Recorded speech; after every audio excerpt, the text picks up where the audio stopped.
Mpendwa, kuna kauli mbiu mbalimbali katika maisha yetu ya viongozi wakubwa wakubwa. Wana maneno, yani kauli mbiu ambayo anaitumia katika uongozi wake au katika harakati zake.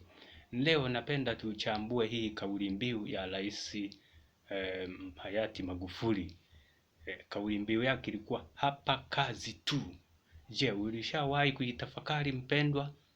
Kama bado ulikuja itafakari na kuletea sasa tuitafakari kwa pamoja.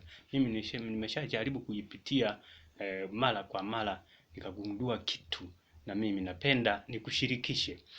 Kauli mbiu hii napenda kukukumbusha tu na kukwambia kwamba kauli mbiu hii siyo ya kisiasa. Kauli mbiu hii ni ya sauti ya ukombozi.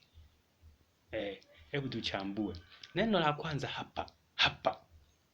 Maana yake ni uwepo, maana yake ni focus, maana yake ni juhudi, maana yake ni uwajibikaji, na maana yake nyingine ni kujitambua kwamba niko hapa kwa ajili ya nini, niko hapa kwa ajili ya kufanya kitu gani, nipo hapa ili nifanye nini. Inakukumbusha kutafakari ulipo.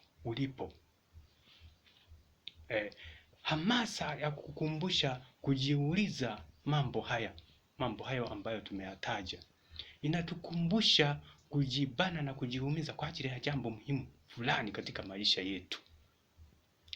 Kazi. Hapa anapumua kidogo.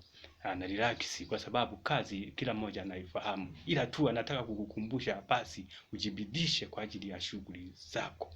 Anakukumbusha kutambua kwamba shughuli yako ndio jambo moja muhimu na kutafuta shughuli yangu ni ipi. Anakukumbusha kuelekeza nguvu na muda na akili yako katika jambo moja muhimu, hasa kazi yako. Lakini mwishoni akakuwekea tu, anakukumbusha kwamba kuwa na nidhamu na msimamo katika kazi yako au shughuli yako uliochagua katika maisha yako. Nidhamu kubwa, uwe na nidhamu kubwa. Sasa utakapokuwa na nidhamu katika shughuli yako, ni lazima hautayumbishwa na mazingira yoyote yale au watu au kila hali yoyote ile ambayo itakuja kwa ajili ya kukuchambua au kukusumbua. Utakuwa imara. Utakuwa tayari kusema liwalo na liwe, ni lazima nitoboe. Ndugu yangu, hii kauli mbiu ni adhimu, ni maneno adhimu katika maisha yetu.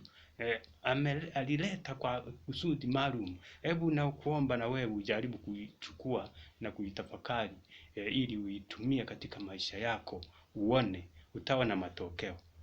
Tuendelee kuwa pamoja. Kaa nasi.